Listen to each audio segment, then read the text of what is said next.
मंगलवार श्री गणेश भगवान की व्रत कथा। एक गांव में एक बुढ़िया माई थी। उनका एक बहुत ही सरल सा नियम था। वो हर मंगलवार को सवेरे ही स्नान आदि करके पड़ोसन की गाय के गोबर से घर को लीप कर गणेश भगवान की पूजा आराधना खत्म करके ही फिर भोजन तैयार करके भगवान को भोग लगा के ही खुद भोजन करती थी। ऐसा व्रत करने से उसका घर धन धान्य एवं आनंद से पूर्ण था। इसी तरह उस बुढ़िया का जीवन आनंद से व्यतीत हो रहा था। इस तरह कुछ दिन बीत जाने पर उसकी पड़ोसन विचार करने लगी कि यह वृद्धा सर्वदा मेरी गाय की गोबर ले जाती है और मेरी गाय के गोबर से अपने घर को पवित्र करके वो इतना खुश और धनवान है, तो मैं क्यों उसको अपनी गाय का गोबर दूं। ये सोच के उस पड़ोसन ने अपनी गाय को घर के भीतर बांधने लगी। गाय अब पड़ोसन के घर के भीतर होने की वजह से बुढ़िया गोबर ले न सकी और बुढ़िया को गोबर न मिलने से मंगलवार के वह दिन वह अपने घर को लीप नहीं सकी। इसलिए उसने न तो भोजन बनाया और न भगवान भोग लगाया तथा स्वयं भी उसने भोजन नहीं किया। इस प्रकार उसने निराहार व्रत किया। रात हो गई और वह भूखी सो गई। रात में भगवान श्री गणेश ने उसे स्वप्न में दर्शन दिए और भोजन न बनाने तथा भोग न लगाने का कारण पूछा। बुढ़िया माई ने कहा, आज मुझे घर लीपने के लिए गाय का गोबर नहीं मिला, जिससे हमारा घर शुद्ध नहीं हुआ, जिससे मैं खाना भी नहीं बना पाई और न ही आपको भोग लगा पाई। तब भगवान श्री गणपति बाबा ने कहा, माता, हम तुमको एक ऐसी गाय देते हैं जिससे आपकी सभी इच्छाएं पूर्ण होती हैं, क्योंकि तुम हमेशा मंगलवार को गाय के गोबर से घर लीपकर भोजन बनाकर मेरा भोग लगाकर ही खुद भोजन करती हो। इससे मैं खुश होकर तुमको यह वरदान देता हूं तथा जीवन के अंत समय में मोक्ष देता हूं।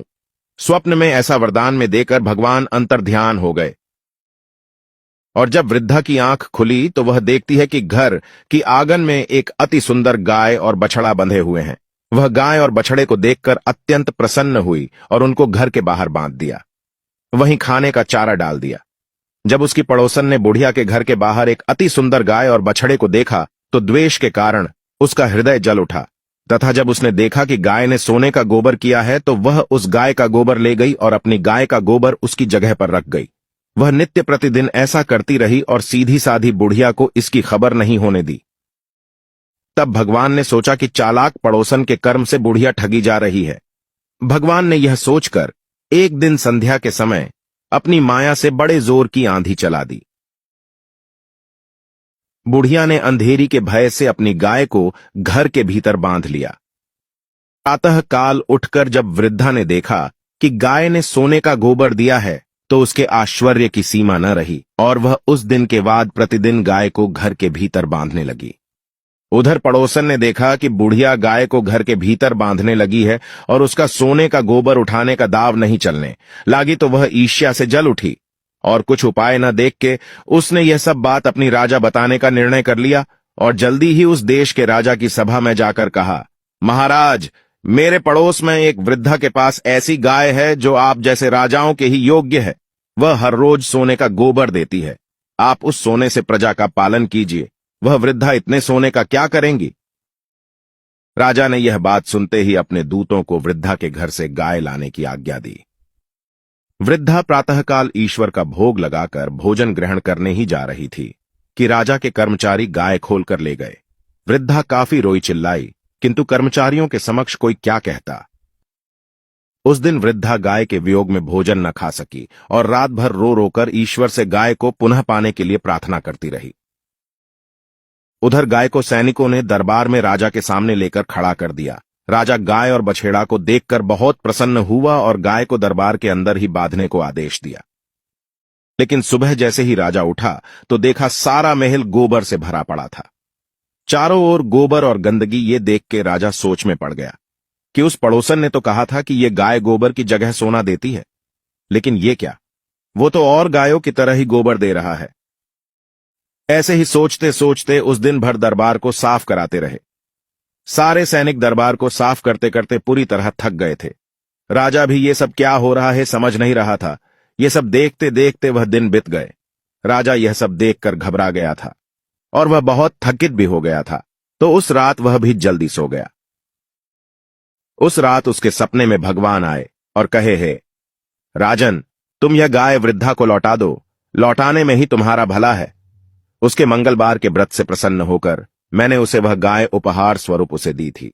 और किसी के भी वस्तु को जबरदस्ती किसी के मर्जी के खिलाफ हरण या जब्त करना बहुत बड़ी अपराध है।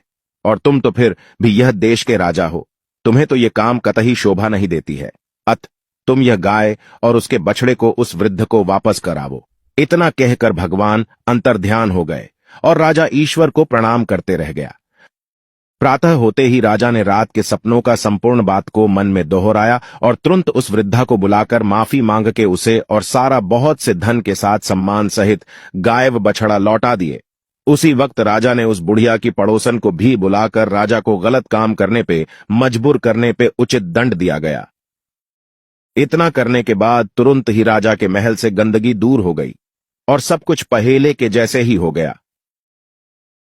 उसी दिन से राजा ने नगर निवासियों को आदेश दिया कि राज्य की तथा अपनी समस्त मनोकामनाओं की पूर्ति के लिए हर मंगलवार श्री गणेश भगवान की व्रत किया करो।